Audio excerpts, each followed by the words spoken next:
ایران خبردار رہے، صدر ٹرمپ نے تمام آپشنز میز پر رکھے ہوئے ہیں۔ اقوام متحدہ کی سلامتی کونسل کے اجلاس میں امریکی مندوب مائک والز نے خبردار کر دیا، کہا صدر ٹرمپ باتوں نہیں ایکشن والے شخص ہیں، ایران میں قتل عام رکنا چاہیے، ایران کا طرز عمل مذاکرات کے برعکس ہے۔ پاکستانی مندوب آصف افتخار نے کہا بیرونی مداخلت اقوام متحدہ کے چارٹر کے خلاف ہے، تمام تنازعات کے پرامن حل پر یقین رکھتے ہیں۔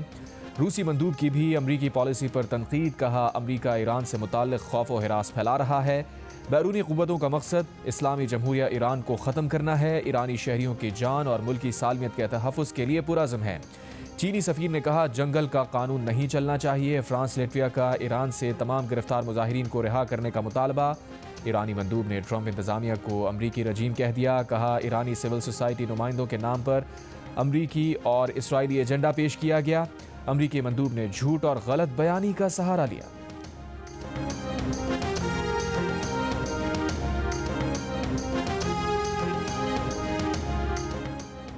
صدر ٹرمپ نے ایران سے متعلق تمام آپشن بدستور کھلے رکھے ہیں، ترجمان وائٹ ہاؤس کیرولائن لیوٹ کی پریس بریفنگ، کہا صدر ٹرمپ ایران کی صورتحال کا بغور جائزہ لے رہے ہیں۔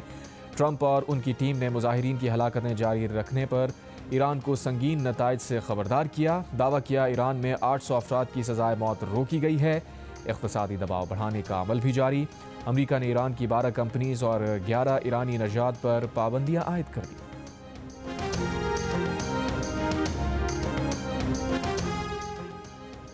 امریکی صدر ڈونلڈ ٹرمپ نے ایران پر حملے کا فیصلہ آخری لمحوں میں تبدیل کیا، یہ تبدیلی خلیجی ممالک کی سفارتی کوششوں کے باعث عمل میں آئی۔ برطانوی روزنامے دی ٹیلی گراف کے مطابق سعودی عرب، قطر اور عمان نے واشنگٹن سے ہنگامی مذاکرات کیے اور ٹرمپ کو فوجی کارروائی مؤخر کرنے پر یہ کہہ کر آمادہ کیا کہ تہران کو اپنے اچھے عمل کا مظاہرہ کرنے کا موقع دینا چاہیے۔ اس سے پہلے امریکی صدر ڈونلڈ ٹرمپ نے کہا تھا کہ فی الحال ایران میں قیادت کی تبدیلی کا مرحلہ نہیں آیا۔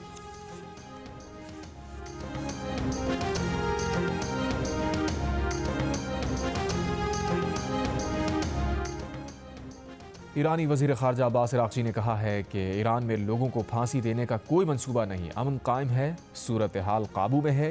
یہ بھی کہا کہ ایرانی مظاہروں میں موجود عناصر کو بیرون ممالک سے کنٹرول کیا جا رہا تھا۔ امریکہ جون جیسی غلطی نہ دہرائے، عزم کو بمباری سے نہیں توڑا جا سکتا۔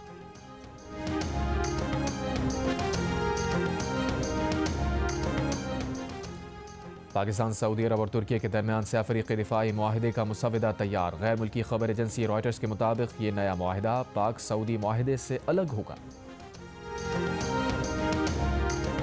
دھند کے باعث موٹر وے M1 پشاور سے سوابی تک بند، M2 ٹھوکر نیاز بیگ سے چکری تک، M3 فیض پور سے درخانہ، M4 پنڈی بھٹیاں سے شیرشاہ، M5 شیرشاہ سے ظاہر پیر تک، M11 لاہور سے سمڑیال تک اور M14 کھڑپہ سے عیسیٰ خیل تک بند۔ دھند کے باعث فلائٹ آپریشن بھی متاثر، ملکی اور غیر ملکی پروازیں تاخیر کا شکار، لاہور سے ابوظہبی کے لیے پرواز کا صبح 10 بجے کے بعد روانگی کا امکان، لاہور سے جدہ جانے والی غیر ملکی پرواز کی روانگی میں بھی تاخیر۔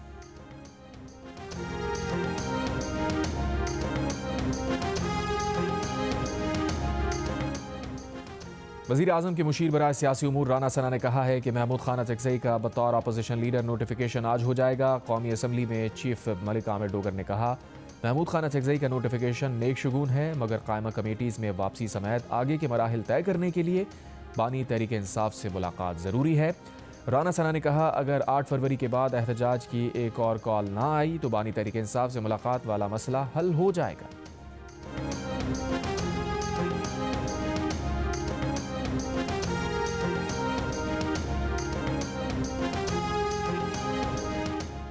وزیر اعظم شہباز شریف نے اسلام آباد میں آسان خدمت مرکز کا افتتاح کر دیا۔ NADRA, police, CDA، deputy commissioner office, FBR اور سوئی ندرن سمیت 60 سے زائد عوامی خدمات ایک ہی چھت تلے دستیاب ہوں گی۔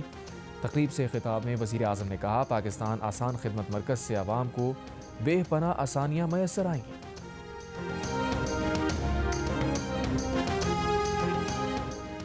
پیٹرول اور ڈیزل کی قیمتیں برقرار رکھنے کا فیصلہ، پیٹرولیم ڈویژن نے پیٹرول اور ڈیزل کی قیمتیں برقرار رکھنے کا نوٹیفیکیشن جاری کر دیا۔ پیٹرول کی قیمت 253 روپے 17 پیسے فی لیٹر اور ڈیزل کی قیمت 257 روپے 8 پیسے فی لیٹر برقرار رہے گی۔ صوبے میں بہتری کے لیے سندھ حکومت کی کوششیں عالمی سطح پر تسلیم کی جا رہی ہیں۔ Chairman peoples party Bilawal Bhutto Zardari کا اسلام آباد میں تقریب سے خطاب، کہا سندھ میں کینسر اور دل کے امراض کا مفت علاج کیا جا رہا ہے، ایک سال میں NICVD سے 29 لاکھ مریض علاج کرا چکے۔ سندھ حکومت کی کارکردگی اور آئندہ کی حکمت عملی پر بریفنگ دی۔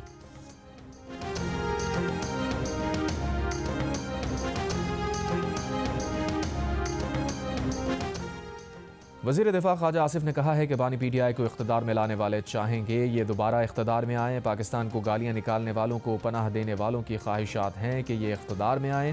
وہ چاہتے ہیں کہ یہ مملکت خداداد ان کے تابع ہو جائے۔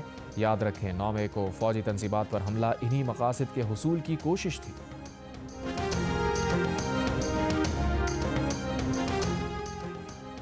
وفاقی وزیر داخلہ محسن نقوی کی وزیر اعلیٰ سرفراز بگٹی کے ہمراہ کوئٹہ میں فتنہ ہندوستان کے حملے میں شہید میجر انور کاکڑ کی قیام گاہ آمد۔ اہل خانہ سے ملاقات میں تعزیت کا اظہار کیا، فاتحہ خوانی کی۔ شہید میجر کی والدہ نے کہا ان کا بیٹا شیر تھا، وطن پر قربان ہو گیا، بیٹے کی شہادت پر فخر ہے۔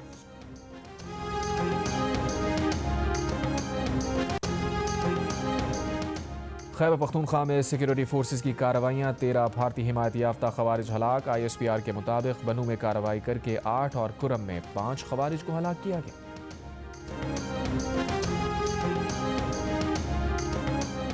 نواز شریف، خواجہ آصف اور وزیر اعلیٰ پنجاب مریم نواز نے لاہور ایئرپورٹ پر اسٹیٹ لاؤنج کا افتتاح کر دیا۔ نواز شریف، خواجہ آصف اور مریم نواز نے اسٹیٹ لاؤنج کا دورہ کیا۔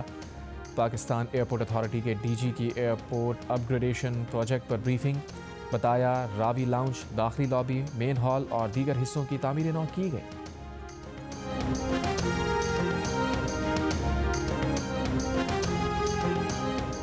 کراچی کے علاقے کرنگی ضیاء کالونی میں گھر کے ٹینک میں صفائی کے دوران 3 افراد کی حالت غیر، ایک متاثرہ شخص جاں بحق، 2 زیر علاج۔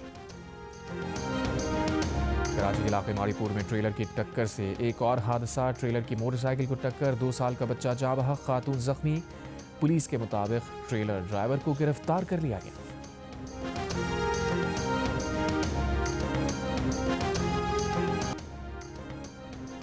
غزہ میں 70,000 فلسطینیوں کے قتل میں ملوث اسرائیل سے کئی ممالک نے فوجی اور سائبر سیکیورٹی معاہدے کر لیے۔ معاہدے اربوں ڈالر مالیت کے ہیں۔ گوگل کی پیرنٹ کمپنی الفابیٹ نے اسرائیلی سائبر سیکیورٹی کمپنی وز کے ساتھ $32 ارب کی ڈیل کر لی۔ $25 ارب کی ڈیل امریکی سیکیورٹی فرم پالو آلٹو نے اسرائیلی فرم سائبر آرک کے ساتھ کی۔ بہتی گنگا میں ہاتھ دھونے والوں میں جرمنی بھی شامل۔ جرمنی نے غزہ میں استعمال ہوئے ایرو 3 اسرائیلی میزائل کا $3 ارب کا سودا بڑھا کر $6 ارب کر دیا۔ ان معاہدوں میں ٹیکنالوجی اور فوجی نوعیت کے علاوہ مصر کو گیس کی فراہمی کا ایک اور معاہدہ بھی شامل ہے۔ جرمنی، فرانس، ناروے، سویڈن سمیت دیگر نیٹو رکن ممالک کے فوجی گرین لینڈ پہنچنا شروع۔ گرین لینڈ سے متعلق امریکہ، ڈنمارک اور گرین لینڈ حکام کی ملاقات بے نتیجہ ختم ہو گئی، جس کے بعد ڈنمارک نے اضافی فوج گرین لینڈ بھیج دی۔ وینزویلا کی اپوزیشن رہنما ماریا کورینا مچادو نے ٹرمپ کو اپنا نوبیل امن انعام دے دیا۔ ماریا کورینا نے ٹرمپ کو امن نوبیل انعام وائٹ ہاؤس کے دورے کے موقع پر دیا۔ اور ICC under 19 cricket world cup میں پاکستان ٹیم اپنا پہلا میچ آج انگلینڈ کے خلاف کھیلے گی۔ آج ہونے والے میچز میں بھارت نے امریکہ کو 6 وکٹ سے ہرا دیا۔